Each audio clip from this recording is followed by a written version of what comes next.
en lo alto de la Sierra de Tormantos, en un paraje conocido como el Collado de las Hierbas, el emperador Carlos I de España y V de Alemania, al divisar entre otros el pueblo de Jarandilla, centro cultural y geográfico de la Vera, sitio de gran esplendor, el César, como le llamaban sus contemporáneos, a su más fiel servidor, don Luis de Quijada, con voz tenue y apagada, al oído le susurró: ya no pasaré a otro puerto, sino el de la muerte. Y en efecto, así fue.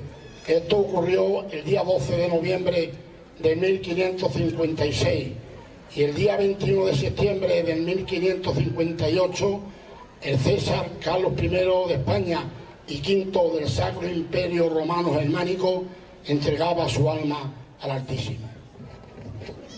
Por la sierra viene el cortejo y entre dos luces se ven pendones y banderas al sol del sol poner.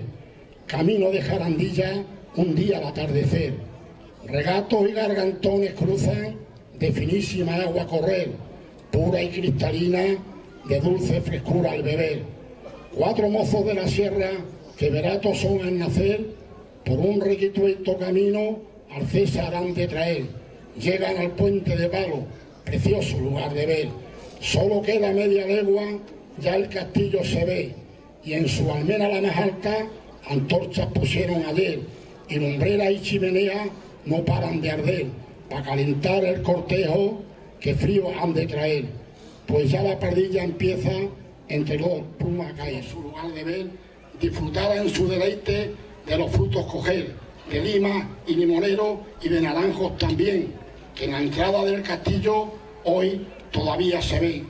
Y así las estrellas del cielo empezaron a resplandecer en noviembre del día 12, esa tarde al anochecer.